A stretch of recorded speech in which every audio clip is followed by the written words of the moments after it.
I'm a killer. But my sweet, gentle husband doesn't know a thing about it. He's the kind of man who apologizes before stepping on a bug, who struggles to open a jar of jam, and calls me for help.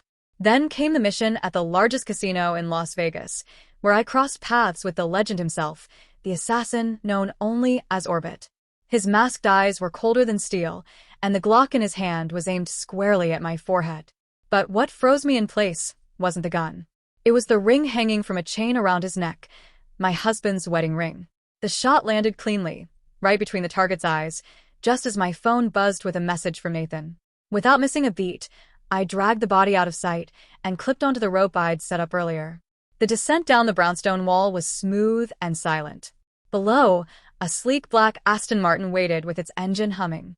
I climbed into the passenger seat, and Lilith, my handler, driver, and occasional nuisance, tossed me a pack of wet wipes without looking up from the road. I wiped the blood from my fingers, the scent of antiseptic sharp in the cool night air. Then I finally checked my phone. Nathan had sent a picture, him in our kitchen, wearing nothing but the ridiculous Christmas apron I bought him. Warmth spread through my chest. That man could melt glaciers. I dialed his number, softening my tone. Hey, love. Don't wait up too long. I got delayed at work, but I'm heading home now. Lilith groaned loudly. God, Anya, you're nauseating. What happened to the cold, untouchable assassin act? I laughed. If you had someone as sweet as Nathan waiting with dinner and kisses, you'd be mushed too. She rolled her eyes in the mirror. Yeah, sure. He still thinks you're a coder crunching numbers all day. I only smiled. Let her think what she wanted. She didn't know what real happiness felt like. My real name is Anya. In the field, they call me Nix. I work for X, a global network that handles the kind of contracts governments pretend don't exist. I got married a year ago. It wasn't supposed to happen, not for someone like me. But Nathan appeared like a miracle. A mutual friend introduced us, and before I knew it, I was signing marriage papers with a man who made the world seem almost normal. Half American, half British, with soft black hair and a voice that could calm storms. He's everything I never thought I deserved. Some women might find it odd having a stay-at-home husband. For me, it's paradise. After long nights of blood and smoke, coming home to his cooking and quiet laughter feels like absolution. And tonight was no different. The moment I walked in, Nathan greeted me with open arms and the smell of roasted garlic and rosemary. Thank God you're home, he murmured, burying his face in my neck. The living room light went out, and I didn't know what to do. I smiled and kissed his temple. I've got it. A quick climb onto the chair, a twist of the bulb, done. For someone who could disassemble and reassemble a Desert Eagle in under half a minute, it was hardly a challenge. But Nathan looked at me like I'd just saved the world. You're amazing, Anya. Not as amazing as this dinner, I teased, kissing him again before we sat down to eat. As we talked, I asked casually, "What did you do today, baby?" He hesitated, then smiled softly. Cleaned up the place, watered the plants, got dinner ready. Nothing exciting. My heart melted all over again. This man, this piece, I'd kill to protect it. I slid closer, whispering against his ear. Dinner's done. How about dessert? He grinned, lifting me effortlessly and carrying me to our room. But just as his fingers brushed the buttons of my shirt, he froze. You said you worked late, he said slowly, tension creeping into his voice. So, why is there a man's tie in your coat pocket? My heart stopped. He held up the wrinkled silk tie, the same one I'd used to strangle my target hours earlier. Nathan's tears came faster than I could think of a lie. What did I do wrong? He pleaded, voice raw. Was I not enough? Is he better than me? Stronger, richer, something? His breathing hitched. Is it because I don't have a job? I have savings, Anya. Take it, all of it, just don't go. His anguish tore through me. I tried to speak, to deny everything, but my words tangled in sobs. He kissed me with desperation, heartbreak in every movement. By morning, I whispered the truth he could bear. I love you. Only you. But the tie lay hidden, and the truth stayed buried. Because how could I ever tell him that his wife's hands were stained with blood? He would never understand. He'd never look at me the same way again. To make up for what he thought I'd done, I cleared my entire week. No missions, no clients, no calls from the syndicate, just time with Nathan. I spoiled him shamelessly, showering him with flowers, new clothes, and gifts he didn't ask for. I let him set the pace in bed, let him touch and take as he pleased. If this was what he needed to trust me again, I'd give it. But even through his smiles, something haunted his eyes. One night, he quietly asked, "Can I have the tie back?" I told him I'd thrown it away. Of course I had. It was evidence. I've always lived my life over a pit full of knives and secrets, but no matter how much blood I spill, I'll never let any of it touch him. Still, his sadness deepened. Even as he smiled and served me my favorite meals, he kept searching my face, as if looking for cracks. "I believe you, Anya," he said one evening, his tone soft but certain. "You didn't cheat. Someone must have planted that tie to mess with you. Probably some creep at work trying to get your attention." I latched onto the lifeline instantly. "You're right, baby. Some creepy coworker must have done it. But I swear, I can't stand those cold, machine-like tech guys. I only love you, Nathan. You're so kind. It makes me want to protect you." He froze mid-motion, struggling with a can opener. After a moment, he handed me both the can and the opener with a sheepish smile. "Honey, I can't get it open. Help me." I popped the lid effortlessly, earning that soft look I loved, the one where his lashes cast gentle shadows across his cheeks. I slid behind him, wrapping my arms around his waist. My head barely reached his shoulder, but I could feel his trust in the way his muscles relaxed against me. I pressed a kiss to his back and whispered, half teasing, half sincere, "If I ever did cheat, you could beat me senseless and leave me." He turned slightly, voice light but chilling in its calm. "No." I'd kill him. We'd never get divorced. It was such a naive thing to say, almost childlike. Nathan, who couldn't even sweat a fly, threatening murder? The thought made me smile and ache at the same time. Because if he ever discovered what I really was, he wouldn't just kill my lover. He'd have to kill me. After a week of radio silence, Lilith finally exploded through the comm line. "Are you out of your mind, Nix? A whole week off the grid?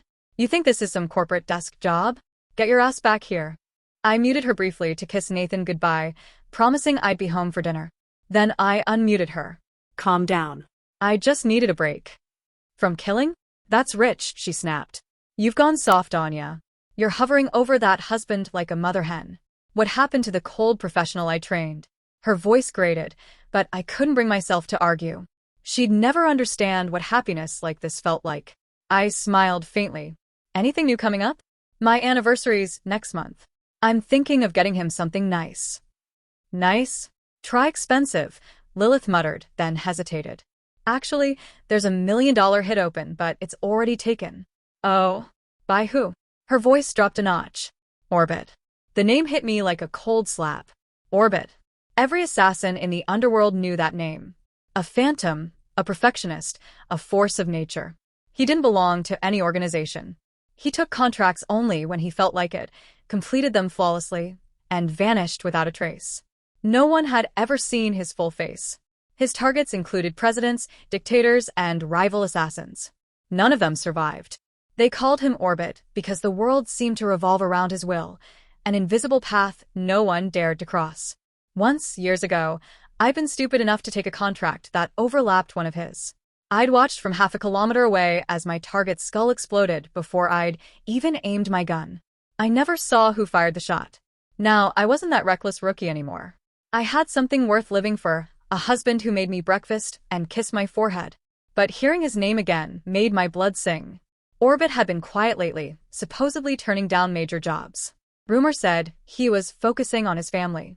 Others thought he was retiring rich. Family. The word stuck in my head longer than it should have. Lilith's voice cut through my thoughts, teasing. "I heard he's got some British blood in him. Maybe he's—" I shut off the comm before she could finish. "Because someone was following me." I kept walking, slow and steady, but shifted my path toward Elwood Drive. If my tail wanted to play, I'd make the first move. Today's contract was simple. My mark, Grant Holloway, was a gallery director who used art exhibitions as fronts for smuggling and forgery. My client, an art collector from Mumbai, had been conned into lending priceless medieval paintings that were returned as fakes. The payout? A clean 100,000. Easy money. Except now I wasn't alone. Whoever was tailing me was skilled, too skilled. I deliberately created openings to bait them, but they never bit. No aggression, no approach, just silent tracking. Maybe I wasn't the target. Maybe the organization was. Or maybe I thought with a chill, it was Orbit himself. Either way, I had a job to finish. At exactly 11 a.m., our tech guy, Keyboard, killed the security feeds at Sanctuary Gallery. I'd already ditched the tail and swapped my casual disguise for a sleek cocktail dress. Blending in with art snobs was child's play. Grant appeared, smiling that oily, politician smile. I exchanged polite chatter with him, waiting for my cue. Power surge incoming. Lilith's voice whispered through my earpiece. You've got a 1-minute blackout. Go. I slipped into the private lounge and waited, pistol steady, heartbeat calm. But Grant never came. Instead, Lilith's panicked voice crackled in my ear. Abort, Nix. It's over. He's dead. What? It was Orbit. I vanished back into the crowd as if nothing had happened. When the security feed came back online, the scene was grotesque and beautiful. Grant was kneeling in the sealed exhibition room, a single bullet through his forehead and through the painted heart of the betrayed saint. Pinned to the canvas was a black card, embossed in gold. One word, Orbit. Lilith was unraveling on the other end of the comm. I could hear her gnawing her nails. This doesn't make sense. Orbit doesn't touch small contracts. What is he doing here? Is this some kind of warning? Did we cross him? I didn't answer. My focus was already elsewhere. 100 grand gone just like that. I pulled out my phone and texted Nathan. Honey, work is exhausting. Miss you. He replied a minute later. Miss you too. Can't wait to see you. The ache in my chest grew heavier. All I wanted was to go home. Before leaving, I bought a small painting from the gallery, a quiet landscape of wildflowers. I didn't know art, but I knew Nathan would smile when he saw it. Because to him, I was just his loving wife. And I intended to keep it that way. Just as I expected, Nathan was overjoyed. He pulled me into a tight embrace, his soft loungewear brushing against my skin. So, that's what you were up to today, shopping for me. You spoil me, Anya. I smiled, threading my fingers through his hair. The stress from my earlier encounter with Orbit melted away. What about you? Did you miss me? He grinned. I tried painting today. Turns out, I have absolutely zero talent for it. I was about to ask where he'd even gotten paints.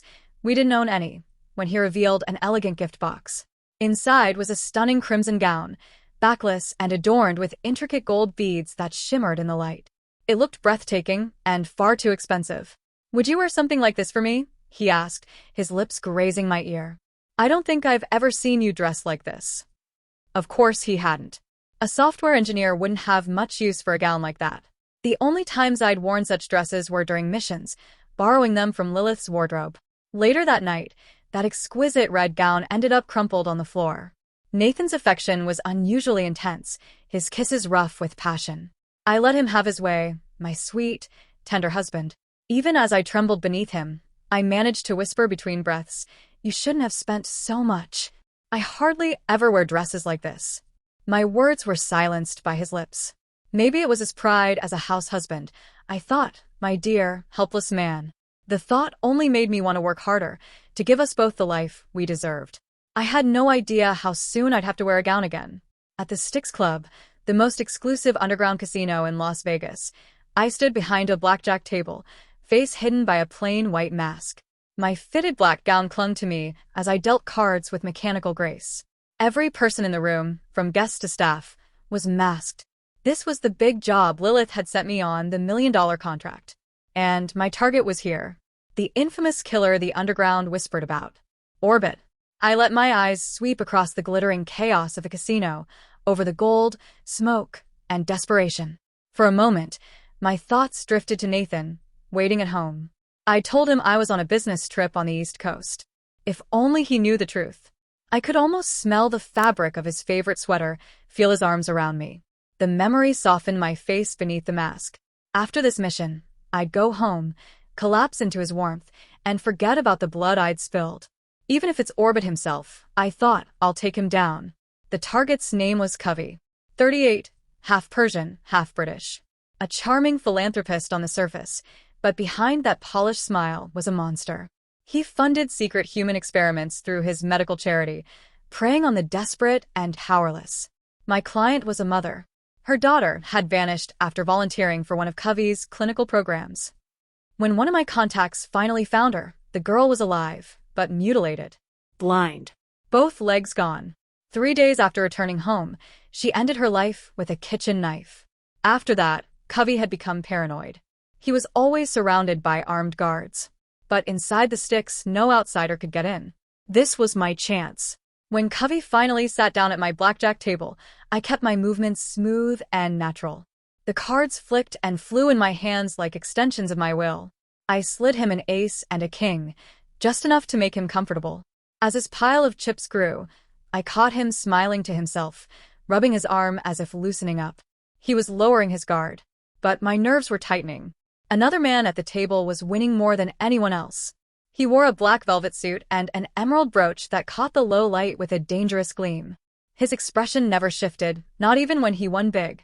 Calm, detached, completely in control. He knew. He had to know I was rigging the game. I inhaled quietly, preparing the next hand. Then, without warning, the lights went out. A smooth male voice echoed through the speakers. "Ladies and gentlemen, welcome to the Styx Club's Midnight Masquerade." A single golden spotlight lit up the dance floor. A slow jazz tune began to play as masked figures paired off, their movements graceful and hypnotic beneath the haze. Leaning against the table, I watched Covey head toward the crowd. My hand slipped to the slit in my dress, fingers curling around the hidden knife. The plan was simple: lure him into the shadows, end it quickly, and disappear. But before I could move, something cold and hard pressed against the small of my back. "Don't move." The voice was low and steady, stripped of all emotion. I froze. "Firing a gun here is suicide. You'll never leave alive." "Then test me," he said, his tone flat and unbothered. The man didn't make a scene. He simply guided me out of the main hall, the barrel nudging between my ribs. Every staff member we passed lowered their heads respectfully, saying nothing. That was when I realized just how bad this was. We reached a private suite, gleaming with cold luxury. A crystal chandelier threw fractured light across the marble floor. He finally spoke. "You knocked out one of my dealers and took her place without anyone noticing. Impressive." I raised my hands slightly. "If I'd known you owned this place, I'd have made sure you won every round." He ignored the joke. "I admire skill, so I'll give you the courtesy of knowing why you're about to die. Nix." My pulse jumped. He knew my code name. The owner of the Styx Club was Orbit. Damn it. If I'd known this was his base, I'd never have taken the contract. But I couldn't die here. Nathan was waiting. Our anniversary was only days away. I forced a calm smile. "We're in the same trade, aren't we? Surely we can talk." Before I could finish, I drew a hidden pistol from my thigh holster. He was faster. His kick sent the gun spinning away. In one motion, he grabbed a silver fork and flung it. I dodged just in time, but the tines grazed my cheek, tearing my mask and sending it fluttering to the ground.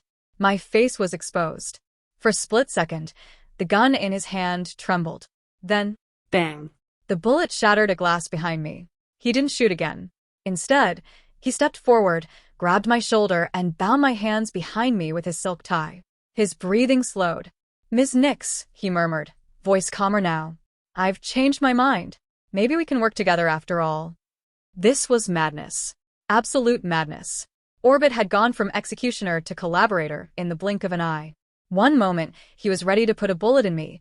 The next, he was calmly offering to hand me the bounty. He explained that Covey had been communicating with the director of a private hospital in Vegas. Evidence pointed to a black market organ trafficking operation. Even worse, the homeless population near the Styx Club had been quietly disappearing. "Covey's carrying a micro-storage chip," Orbit said, setting his gun down on the table as if in peace. "It holds records of every transaction tied to him. I only need the chip. Once we secure it, you get the kill and the payout." I eyed him warily. "Why help me?" His voice softened, strangely warm, almost tender. It was hard to believe this was the same man who'd just tied me to a chair. He even smiled. "Let's just say, Ms. Nix, it was love at first sight." "Get lost," I snapped, my tone sharp as glass. "You might be Orbit, but you don't get to cross that line. I'm married, and I love my husband." He blinked, then his grin deepened. He leaned close, his breath brushing my ear. "So what?" he whispered. "He doesn't have to know." The moment he untied me, I snatched the gun from the table and aimed it at his chest. He didn't even blink. "You could shoot," he said mildly, "but the noise would alert Covey. You'd lose your target and your life." My guards would have you before you reached the door. He wasn't wrong. My trigger finger twitched, but I forced myself to lower the weapon. If he'd wanted me dead, he could have done it already. I forced a bitter smile. Fine. I'll play along for now. Orbit smiled faintly and took my hand, the one still marked red from the tie. He brought it to his lips, brushing a kiss across my wrist. Does it hurt? I didn't mean to tie you so tightly. Slap. The crack echoed through the room. My palm left a perfect print on his cheek. Touch me again and you'll lose that hand, I hissed. I told you. I'm married. He didn't react. His eyes, however, darkened.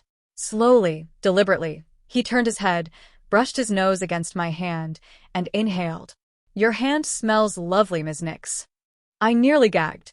This man wasn't just dangerous. He was unhinged. Once Covey was dealt with, Orbit would be next. Orbit unpinned the emerald brooch from his lapel and clipped it onto my gown.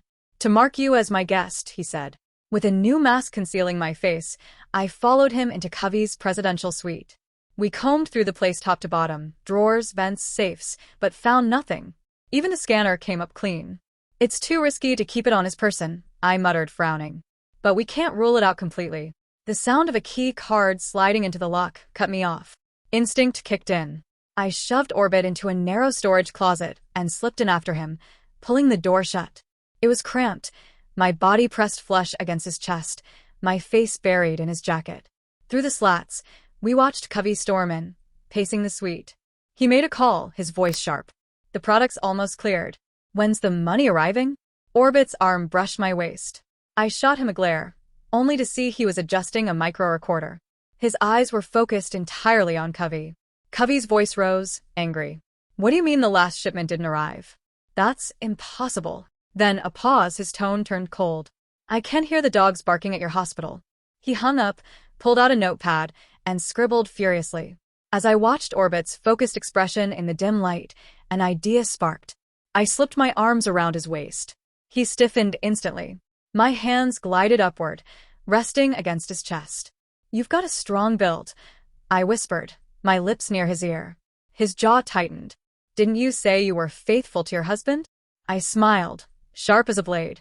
Like you said, what happens in Vegas stays in Vegas. I tilted my head toward Covey and traced a finger along Orbit's jaw. This is thrilling, isn't it? A little like an affair.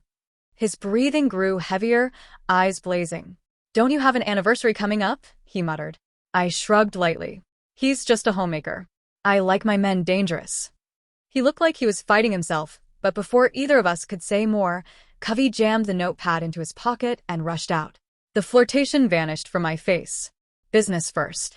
Orbit nodded. I picked up a scrap of paper that had fallen. It showed a single curved line. What is this? A doodle of an arm? Then realization struck. Arm. When Covey wrote that note, he used his left hand, but he played blackjack with his right. There's something wrong with his left arm. Orbit's eyes flicked toward me, sharp with recognition. We spoke in unison. He implanted the chip in his arm.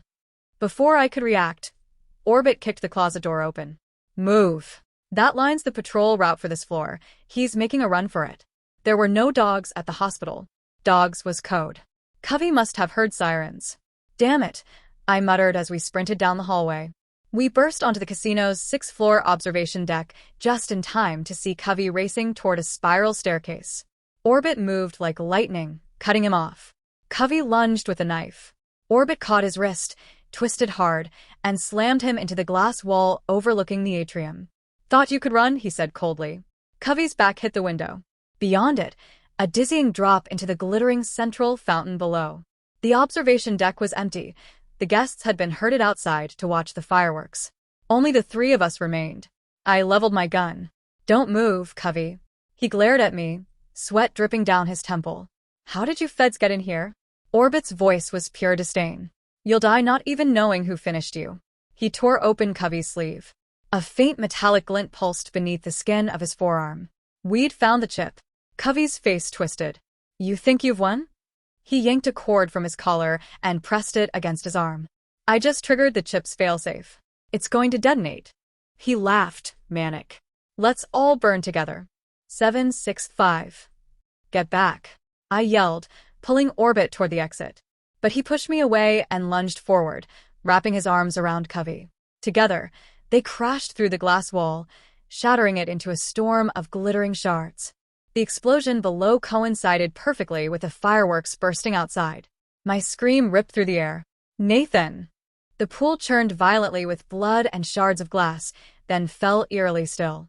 My legs threatened to buckle beneath me. And then a figure emerged. Nathan, no, Orbit, walked from the water with calm, measured steps. His white shirt clung to him, soaked, his hair dripping. He brushed back his wet bangs, revealing those familiar, deep eyes. Behind him, Covey's lifeless body floated. Nathan held the microchip, blood-slicked, and gave me the gentlest smile. "It was a bioelectric trigger," he said softly. "It had to be connected to his nervous system to detonate. I removed it just in time." His smile was so warm, so domestic, it was impossible to believe we were standing in a casino soaked with blood instead of our living room. I sprinted to him, punching his shoulder, tears blazing. "I hate you." He chuckled, wrapping a comforting arm around me. "It's okay, honey. I love you." In the middle of our embrace, I pressed the gun against his chest. "Now that Covey's gone, it's time we settle our own accounts." A low chuckle rumbled from him. "When did you figure it out?" I rolled my eyes. "You didn't exactly hide it. The wedding ring on that chain around your neck was a dead giveaway." "I couldn't take it off," he said, nuzzling my cheek. "If it weren't for worrying about scratches when I'm handling guns, it'd be on my finger." Completely serious. No guilt. I jabbed the gun harder. "Don't try to be cute now." He grinned mischievously. "Careful.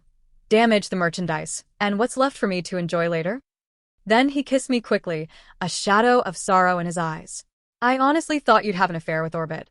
I was so relieved to see you were just Nix. You were out killing people, not sneaking around." I couldn't resist. I punched him in the stomach. Nathan doubled over, laughing through faux tears. "Stop faking." I snapped. "Your Orbit, this barely hurt." He wiped his eyes and gave me a wounded look. "And you, Anya, the programmer always working late on a business trip? Really?" Touché. We were a perfect chaos match. Changing the subject, I asked, "So, what now with the chip?" He smiled. "An old FBI contact asked me to pass it along." "That's out of our hands." "You're a contract killer with FBI ties?" My jaw dropped. "No wonder you jumped on this job."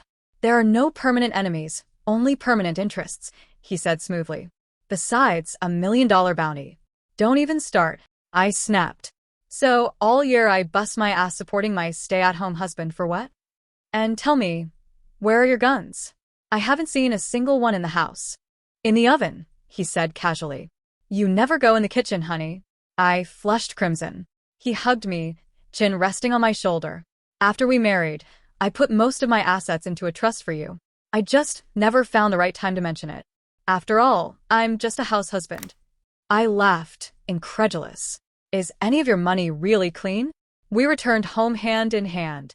Nathan's gentle side brought peace, his lethal Orbit persona. Undeniable allure. I realized I loved every facet of him. For our first anniversary, I swapped jewelry for a gift fit for an assassin. A custom handgun in matte silver titanium with a 1-carat red diamond embedded in the grip. Practical, constant, personal. On the inside of the slide, I engraved Orbit and Nix. I presented it to him, hands trembling slightly. "For our first year," I whispered.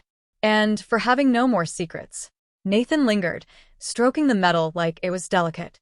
He engaged the safety and carefully returned it to its box, then pulled me close. "Thank you for loving every part of me," he murmured, voice thick with feeling. His gift to me, a private island in the south of France. "An assassin's life is dangerous and unstable," he said. "This island is your safe landing." Tears threatened as he cupped my face. "Can we honeymoon there? Tomorrow?" I stiffened. I just accepted a new contract next week." His face fell in mock devastation as he pinned me to the bed. "Anya, the day after our anniversary. Don't you love me?"